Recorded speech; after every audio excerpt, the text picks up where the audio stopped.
Scott, thank you. If only you could see Steve Young's reaction during those hockey highlights.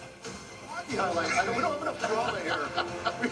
We don't want to be on the field. We want more, especially the skating around in a circle. I love that. Oh, that was a cool piece of That's good. That's good. Come on, man. That's respect. Welcome you inside the big toaster, as Boomer would say. What?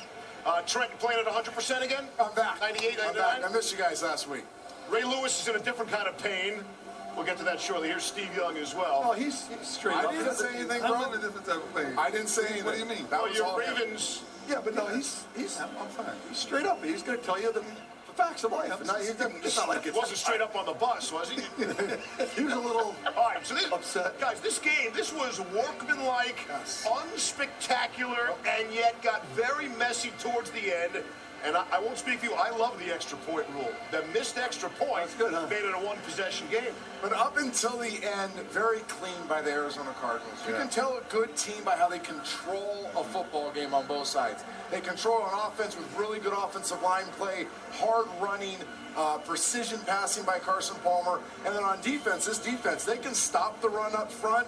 They can do a great job kind of stifling you, making you one-dimensional. I think, although it got close because some sloppy stuff at the end, the Cardinals controlled this game. Other than that mess at the end, it was a mess. It was a mess. It was, the word I would use is mature. A very mature group of guys that are very consolidated. They're together. There's no oil leaking out at different parts of their game. They just feel like they're in control. But now we get to ask Carson about that mess at the end, though. Yeah, some clock management, some penalties. Hey, Carson, how you doing? Good. Here is Carson Palmer. We'll wait for the. There it is. Come on, There it is, a bro hug. There you go. Don't start that. I got it first. Steve, I'm sick. I got it first. Don't get intense over here. So we were calling the win a real, I said Workmanlike, unspectacular. but solid, like pro.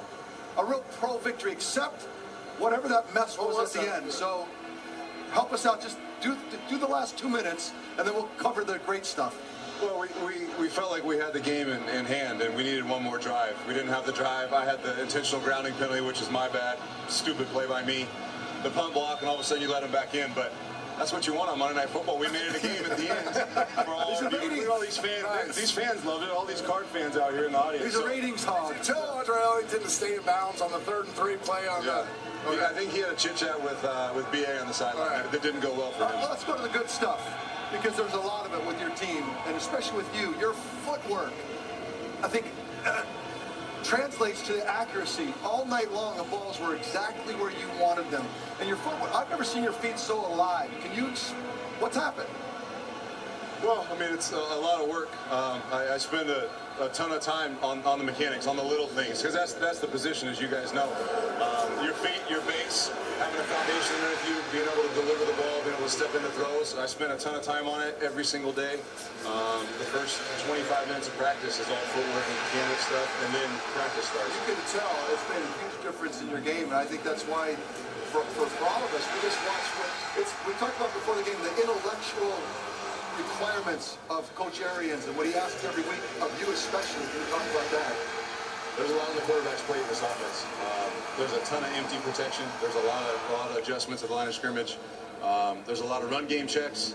The only thing we don't do a ton of is no huddle, but it's a veteran quarterback's offense. It'd be tough to be a young guy in this system. It seems like you have great trust in these receivers, whether it's Larry or Smokey or whoever it is, that you've always been a great anticipator throwing the football, but even more so now that the corner route you throw to Brown is just, you let that thing go 15 yards early. You have tremendous confidence in them. Talk about those receivers. They're great players. It's easy to be confident in guys that are very good players. It's easy to be confident in guys that make the play after play after play after play. Jermaine had a big night. Jermaine's new in this system. He's a threat in this system. He just needs more and more plays. We're getting to the point where we're getting more on the same page, but Smokey, Larry, Big Mike, I mean, everybody can make plays, and it's just my job to find the right guy in the right scheme. Where's the difference now where you are in your career? Of course, I played against you as in Cincinnati, and I've always said if he ever got any help, that this guy would be a real problem. What's the biggest difference then, and what's the biggest difference now, Carson Palmer? Well, I think I've learned a lot. This position, the more plays, the more opportunities you have on third down, in the red zone, backed up, down by 5, up by 5. The more opportunities you have to play, the more you learn. I use recall all the time and go back to different situations or different games where I made a mistake, where I made the right play. And it's all experience. Yeah. Tell me what that injury was like last year. What did that feel like now when you came back to this season? What's in your head thinking about that? So to be honest, the only time I think about it is when I get asked about it. Yeah. I've had such a great... That's me. Thanks, Ray. That's me. I live it. I live it. That's why. Yeah. But yeah, I have our staff here is phenomenal. Yeah. We have the best PT in the world, Brett Fisher. Tom Reed, our head trainer, is on top of every detail of every recovery from surgeries. And I work hard at it. I put a lot of time into it. But I really, honestly, I don't think much about it other than when I'm putting my brace on or when I'm getting asked about it. Carson, we get a chance every week to come on the field and ask coaches, players. You get a feel. This team feels like, when you talk about GM-coach relationship, the trust you have between the coaches and players that we hear about, the offense, the weapons, now with a running game and a better offensive line, defense that can turn the ball back to you a bunch. You have a tough time seeing the weaknesses in this team. And the sense of that is, with all of that, nothing holding you back from maybe going the distance. How do you guys see yourselves? Because it looks like when we see, I know you don't want to think about that yet, but it's just the weaknesses of this team, I don't see a lot of them. Yeah, I mean, we have a good belief in each other, a good trust in each other. But more than anything, we don't think about the possibilities. Coach Arians' thing, he comes in on Wednesday, he says, respect the process, respect the day. You get to Thursday, you respect the day. You don't think about the next team, you don't think about the next day's work. You think about that day. If it's a Monday night game, you think about this game, and now we start thinking about Cleveland tomorrow. It's a very focused, very tight-knit group of guys that understand it's a process. You've been around a long time, though, so you have a feel for what it takes to go the distance. I'm not asking you, but it just feels like this team, you've got to feel that in this locker room, with the leadership you have, that there's nothing holding you back.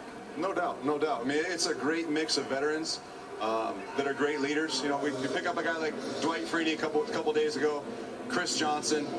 You can go on and on down the list. There's a really good core group of vets and guys that have been around, and there's a really good group of young guys that they drafted that are spectacular players that are following those vets. How much better practicing against this defense or training camp did it make you guys as skill position guys? I mean, this secondary is scary to throw the ball against. How they anticipate route recognize, how athletic they are, how well they catch the football.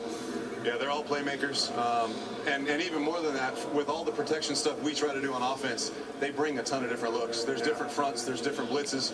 One week it's a ton of cover zero, then they drop back and play a bunch of zone, and it's all bluff zero. So you don't know what you're going to get from day to day in training camp, and that's really, I think it's really helped us figure out our protection schemes going against those guys. Carson, you're playing elite football. Yeah, you really are, man. Thank you. You really are. If this was 30 Minutes NFL Live, we could keep talking to Carson, but unfortunately it's Sports Center at night. Thanks for stopping by. Thank you. I named my son Carson, by the way. After you. Better than you naming your daughter, Carson. As you look, the best record over the course of the last 2 seasons, Carson's still there.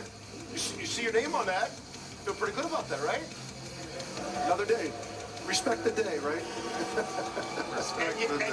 And yet, what you might not recall, in his 13th season, he's still looking for playoff win number 1. They certainly look like a solid playoff contender here tonight. SVP, back to you.